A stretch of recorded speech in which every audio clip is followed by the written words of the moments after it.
Avançando então para a lição do domingo, nós começamos com o título Os Dois Maiores Mandamentos. É interessante que o autor, creio que ele foi muito feliz na inserção desse texto. Eu vou aqui localizar na minha Bíblia, Mateus 22, onde vamos encontrar aqui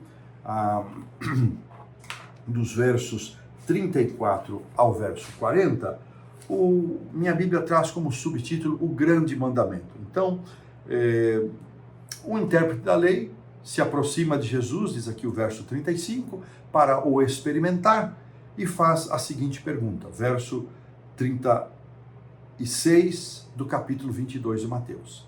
Mestre, qual é o grande mandamento na lei?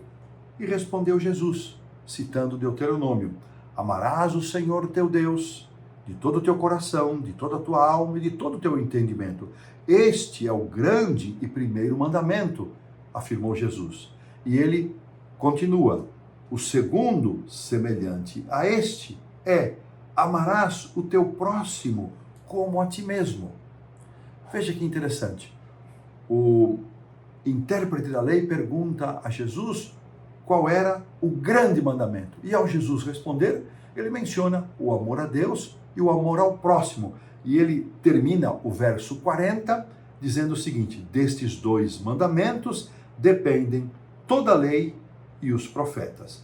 O verso 37, que Jesus se refere ao amor a Deus, extraído de Deuteronômio 6, verso 5. O amor ao próximo, do verso 39, extraído de Levítico 19, 18.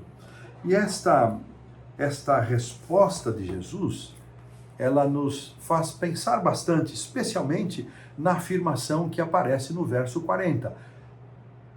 Destes dois mandamentos, colocando os dois numa mesma posição, dependem toda a lei e os profetas.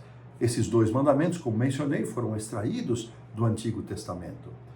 E agora o autor traz, para ilustrar esta realidade, o autor traz a história do jovem rico. É uma história muito linda, que aparece nesse mesmo Evangelho de Mateus, aqui no capítulo 19. É um dos textos preferidos dos pregadores que gostam de falar sobre as histórias de Cristo nos Evangelhos. Eu mesmo amo essa história, gosto de pregar sobre ela, e há muita coisa bonita acerca da história do jovem rico. E uma menção interessante é que ela vai acontecer exatamente após aquele momento de Jesus com as crianças. Eu acredito que a cena de Jesus com as crianças, ela mexeu com o jovem rico, enterneceu o seu coração, o encorajou a se aproximar de Cristo. Na verdade, um dos evangelhos diz que o jovem foi correndo até ele e perguntou, mestre, que eu farei de bom para herdar a vida eterna? E Jesus menciona alguns dos mandamentos. Jesus respondeu, só existe um mandamento. Se queres ser bom, entrar, guarda os mandamentos. Esse é o único caminho. E ele respondeu, olha, eu tenho feito isso desde a minha mocidade. E Jesus, então, ele perguntou, quais mandamentos? Jesus disse, olha, não matarás, não adulterarás, não furtarás, não dirás falso testemunho, honra teu pai e tua mãe, amarás o teu próximo como a ti mesmo. Veja, Jesus cita os mandamentos que estabeleciam relacionamento com o próximo, a partir do 5º mandamento. E ele disse, olha, tudo isso eu tenho feito desde a minha meninice, desde a minha infância. E Jesus, então, olhando para ele, e Marcos diz que ele o amou antes de dizer isso, eu gosto dessa menção de Marcos, porque antes de Jesus deixar qualquer recomendação para o jovem rico, ele o amou. E essa recomendação foi feita em profundo amor. Sabe, irmãos, às vezes nós nos enchemos de coragem e queremos dizer certas verdades para as pessoas, mas descoladas, separadas do amor. Nada do que nós dissermos a quem quer que seja, separado do amor que temos por aquela pessoa, vai produzir efeito. E Jesus disse, olha, você quer saber então o que falta para você? Uma coisa falta para você, vai e vende tudo que você tem.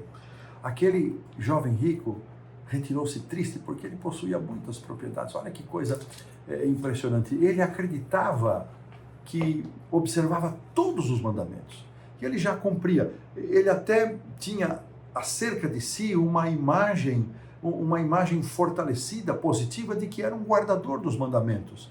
Por isso Jesus não cita nenhum mandamento da primeira parte da lei, só os da segunda parte da lei.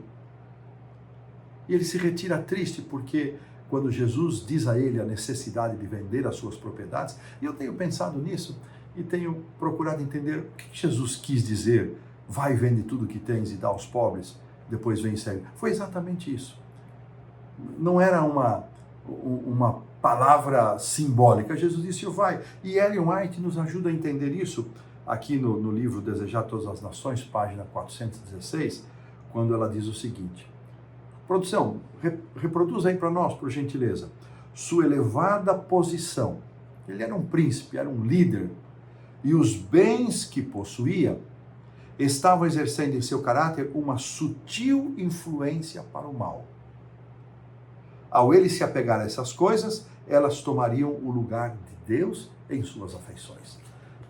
Suas posses, suas propriedades eram como que um bloco instalado no seu coração, onde não havia espaço para nenhum outro tipo de amor, porque se houvesse espaço para o amor a Deus, haveria espaço para o amor ao próximo. E isso nos faz pensar na nossa experiência cristã, na nossa profissão de fé. Nós afirmamos que amamos a Deus, nós professamos guardar os seus mandamentos, mas de que maneira isso pode ser provado a nós? Amando a Deus sobre todas as coisas, como respondeu Jesus, e amando ao próximo como a nós mesmos. Não há separação. E sabe, irmãos, nós precisamos ser tocados por Deus para que o amor ao próximo seja tão significativo para nós como é o amor a Deus, para que as nossas ações em relação ao próximo sejam tão fortalecidas como nós entendemos e imaginamos que sejam as nossas ações em relação a Deus. Os 2 maiores mandamentos. Como é que nós estamos posicionados em relação a isso? Como o nosso amor a Deus pode ser medido e verificado se não for pela maneira como nós nos relacionamos e amamos ao nosso próximo? E dessa maneira pomos um ponto final na lição do domingo.